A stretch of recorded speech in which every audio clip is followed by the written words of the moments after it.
Hi ನಮಸ್ಕಾರ. ಅಲ್ಲಿಂದ ನನ್ನ ಕನ್ನಡ ಚಾನಲ್ಗೆ ಸ್ವಾಗತ. ಈ ದಿನ ತುಂಬಾ ರುಚಿಯಾದಂಥ ಮೂಲಂಗಿ ಚಟ್ನಿ ಮಾಡೋ ವಿಧಾನ ನೋಡೋಣ. ಇದು ಚಪಾತಿ, ಮುದ್ದೆ, ಅನ್ನ, ದೋಸೆ, ಇಡ್ಲಿ ಎಲ್ಲದಕ್ಕೂ ಒಂದೊಳ್ಳೆ ಕಾಂಬಿನೇಷನ್ನು. ತುಂಬಾ ರುಚಿಯಾಗಿರುತ್ತೆ. ಮೊದಲಿಗೆ ಮೂಲಂಗಿ ಚಟ್ನಿ ಮಾಡೋದಕ್ಕೆ ಕೆಲವೊಂದು ಪದಾರ್ಥಗಳನ್ನ ಹುರ್ಕೋಬೇಕು. ಅದಕ್ಕೆ ಪ್ಯಾನ್ಗೆ 1 ಟೇಬಲ್ ಸ್ಪೂನಷ್ಟು ಎಣ್ಣೆನ ಸೇರಿಸ್ತಾ ಇದ್ದೀನಿ.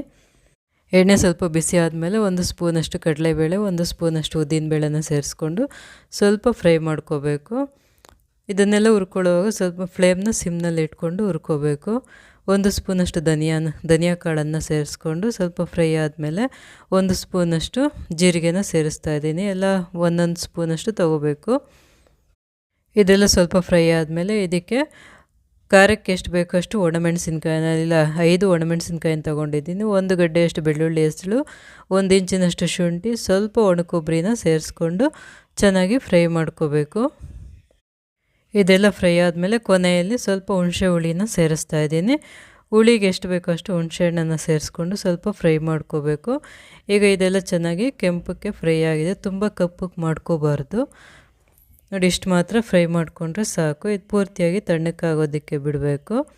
ಈಗ ಪೂರ್ತಿಯಾಗಿ ತಣ್ಣಕ್ಕಾಗಿದೆ. ಇದನ್ನು ಮಿಕ್ಸಿ ಜಾರ್ಗೆ ಸೇರಿಸ್ಕೊತಾ ಇದ್ದೀನಿ. ಈಗ ಅದೇ ಪ್ಯಾನ್ಗೆ ಸಿಪ್ಪೆ ತೆಗೆದಿರೋಂಥ 2 ಮೂಲಂಗಿನ ತೆಳುವಾಗಿ ಕಟ್ ಮಾಡಿಕೊಂಡು ಸೇರಿಸ್ಕೋಬೇಕು. 1 ಮೀಡಿಯಮ್ ಸೈಜ್ ಈರುಳ್ಳಿನ ತೊಗೊಂಡಿದ್ದೀನಿ. 2 ಪ್ಯಾನ್ಗೆ ಸೇರಿಸ್ಕೊಂಡು 1 ಸ್ಪೂನಷ್ಟು ಎಣ್ಣೆನ ಸೇರಿಸ್ಕೊಂಡು ಸ್ವಲ್ಪ ಚೆನ್ನಾಗಿ ಫ್ರೈ ಮಾಡ್ಕೋಬೇಕು. ಸ್ವಲ್ಪ ಫ್ರೈ ಆದಮೇಲೆ ಅರ್ಧ ಸ್ಪೂನಷ್ಟು ಅರಿಶಿನ ಪೌಡರನ್ನು ಸೇರಿಸ್ಕೊಂಡು ಇನ್ನು ಸ್ವಲ್ಪ ಹೊತ್ತು ಚೆನ್ನಾಗಿ ಫ್ರೈ ಮಾಡ್ಕೊಬೇಕು. ಇದು ಹುರಿಯುವಾಗ ಮೀಡಿಯಮ್ ಫ್ಲೇಮ್ ಇಟ್ಕೊಂಡು ಚೆನ್ನಾಗಿ ಹುರ್ಕೋಬೇಕು. ನೋಡಿ, ಇಷ್ಟು ಮಾತ್ರ ಫ್ರೈ ಆದರೆ ಸಾಕು. ಇದೆಲ್ಲ ಈಗ ಫ್ರೈ ಆಗಿದೆ. ಇದನ್ನು ಒಂದು ಸಪ್ರೇಟಾಗಿ ಒಂದು ಪ್ಲೇಟ್ಗೆ ತಗೋತಾ ಇದ್ದೀನಿ. ಸಪ್ರೇಟಾಗಿ ಪ್ಲೇಟ್ ತೊಗೊಂಡ್ಮೇಲೆ ಅದರಲ್ಲೇ ಚಟ್ನಿಗೆ ಒಗ್ಗರಣೆ ಮಾಡ್ಕೋತಾ ಇದ್ದೀನಿ. ಅದೇ ಪ್ಯಾನ್ನಲ್ಲಿ ಈಗ 1 ಟೇಬಲ್ ಸ್ಪೂನಷ್ಟು ಎಣ್ಣೆನ ಸೇರಿಸ್ಕೊಂಡು ಎಣ್ಣೆ ಸ್ವಲ್ಪ ಬಿಸಿ ಆದಮೇಲೆ ಅರ್ಧ ಸ್ಪೂನಷ್ಟು ಸಾಸಿವೆ, 1 ಈರುಳ್ಳಿನ ಸ್ವಲ್ಪ ದಪ್ಪದಾಗಿ ಕಟ್ ಮಾಡಿಕೊಂಡು ಸೇರಿಸ್ಕೊಂಡು ಸ್ವಲ್ಪ ಫ್ರೈ ಮಾಡ್ಕೋಬೇಕು. ಈರುಳ್ಳಿ ತುಂಬ ಫ್ರೈ ಮಾಡೋದೇನು ಬೇಡ, ಈರುಳ್ಳಿ ಹಸಿಯಾಗಿ ಇರಬೇಕು. ಈ ಥರ ಫ್ರೈ ಮಾಡಿ ಆದರೂ ಆಗ್ಬೋದು, ಅಥವಾ ಹಾಗೆ ಹಸಿ ಈರುಳ್ಳಿನೂ ಸೇರಿಸ್ಕೋಬೋದು.